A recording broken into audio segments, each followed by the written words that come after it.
Në Universitetin e Vlorës Ismail Qemali u mbajt këtë të shtunë të 31 majit konferenca e parë ndërkombëtare epidemia e heshtur e sëmundjeve jo të transmetueshme, qasje inovative dhe multidisiplinare për parandalimin dhe menaxhimin, një bashkëpunim i Departamentit të Kujdesit Shëndetësor dhe Qendrës Kërkimore Shkencore për shëndetin publik pranë Fakultetit të Shëndetit.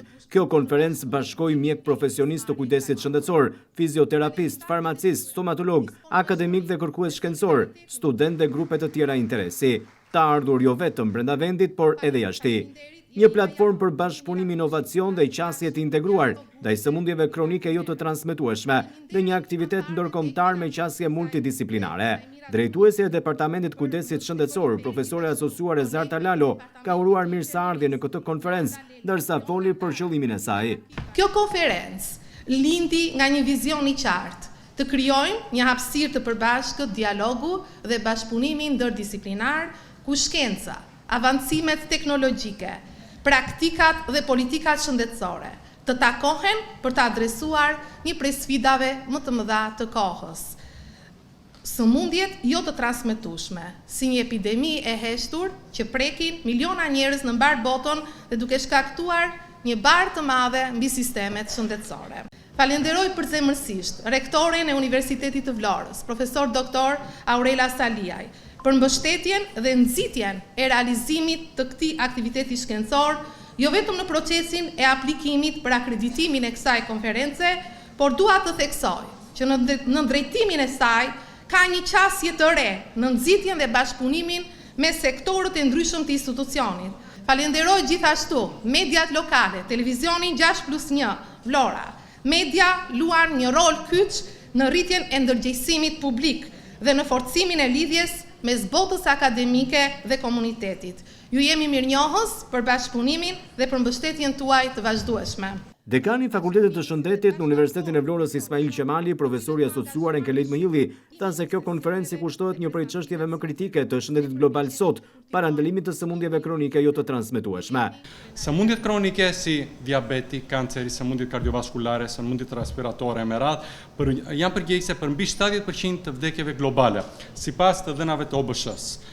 Por, për kundër barës së tyre të jashtëzakonshme, ajo që është shkencerisht e pamohueshme është se shumica e tyre janë të parandalueshme përmes një qasje të integruar, të kombinuar, duke kombinuar më saktë strategjitë klinike, ndërhyrjet komunitare dhe politikat ndërsektoriale.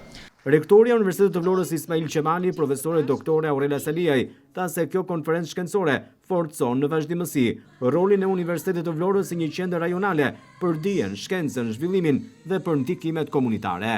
Në mënyrë të vazhdueshme, Universiteti i Vlorës është përpjekur me sukses që të krijojë ura bashkëpunimi midis akademizmit, midis arsimit të lartë, kërkimit shkencor dhe problematikave e produkteve komunitare. Konferenca e sotme mbi epideminë e heshtur të sëmundjeve jo të transmetueshme ka një vlerë të jashtëzakonshme, siç e shtjelloi hollësisht dhe dekani i Fakultetit të Shëndetit Publik paraprakisht, sepse është sfidë globale e shëndetit publik, por mbi të gjitha sepse ato janë sëmundje të cilat nuk ndezin alarme, nuk përhapen në mënyrë dramatike, por në mënyrë të heshtur dhe të vazhdueshme e cënojnë cilësinë e jetës tonë. Bëhen barë financiare, barë sociale, barë emocionale për familjet tona dhe për shoqërinë tonë. Prandaj dhe kjo konferencë sot është më tepër se sa një aktivitet ku profesionistët e shëndetit do ndajnë eksperiencat e tyre dhe idetë se si të strukturojnë politikat shëndetësore. Është një mënyrë se si të nxiten iniciativa për një kulturë të re të ndërgjegjësimit publik dhe të përgjegjësisë sociale, që shëndetin ta shohim jo thjesht si çështje shëndetësore, por mbi gjitha si një vlerë themelore të zhvillimeve të qëndrueshme të komunitetit. Në emër të kryetarit të Bashkisë së Vlorës Ermal Dreda, përshëndeti konferencën nën kryetaria e Bashkisë Renato Shkallari. Në emër të kryetarit bashkisë, ju falenderoj për këtë ftesë në një konferencë kaq të rëndësishme që trajton një çështje dhe një sfidë të shekullit të 21, e cila me të drejtë cilësohet si epidemia e heshtur. Ne shpeshherë jemi të fokusuar në sëmundje të cilat janë krizat përkohshme shëndetësore apo sëmundjet infektive të transmetueshme dhe harrojmë të fokusohemi në sëmundje të tilla sikurse është diabeti, sikurse janë sëmundjet kardiovaskulare që janë shkaktarët kryesor të vdekjeve jo vetëm në Shqipëri, por në mbar botën. Ne si pushtet vendor e ndijejmë realisht se si këto sëmundje ndikojnë drejt për drejt te qytetarët tanë dhe veçanërisht te grupet më vulnerabël.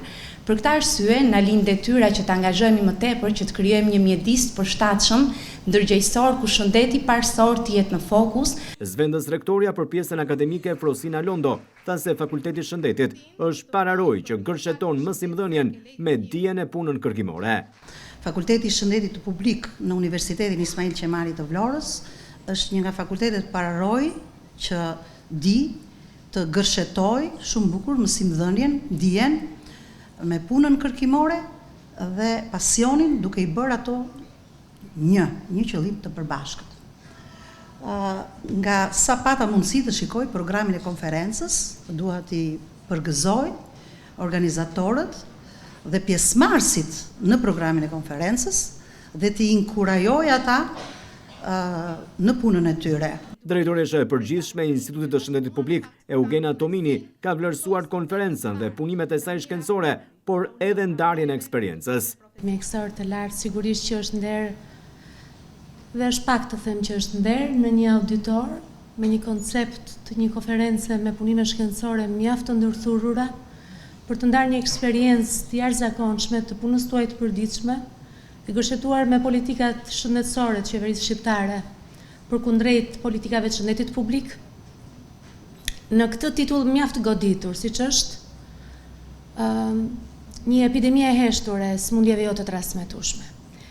Shpesh në praktikën time të punës më është gjendur mundësia të flas shumë për sëmundjet infektive, edhe pse janë akute, emergjente.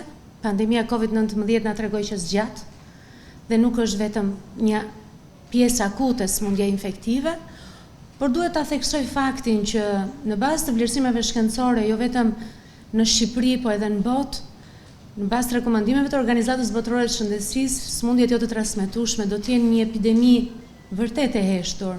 Konferenca është përshëndetur edhe nga të ftuar. Si drejtuese e një prej institucioneve të cilat mbulon shërbime të specializuara të shëndetit mendor, si një përgjegjësi për të theksuar ndarjen e informacioneve shkencore, siç është kjo konferencë e rëndësishme mbi punën për gërshetimin e problematikave që lindin nga shëndeti mendor, në mënyrë që të jemi në pararoj për të ulur stigmatizimin dhe për të fuqizuar luftën kundër sëmundjeve kronike, siç janë ato të shëndetit mendor, por edhe atyre fizike. Shumë vite më parë, nuk e them sa, hyja me shumë kënaqësi në këtë sallë ku jepja leksione përpara vajzave të tilla, studenteve të tilla të shkëlqyera, përpara Rezartës, Fationës, Vasilikës, Rudinës dhe shumë të tjerave. Emocionohesha sepse e dija që përballë kisha studente të mrekullueshme që do të bëheshin dikush. Dhe sot jam krenare për vajzat e mia, sepse vazhdoj t'i quaj vajzat e mia, për gradat shkencore që ato kanë marrë.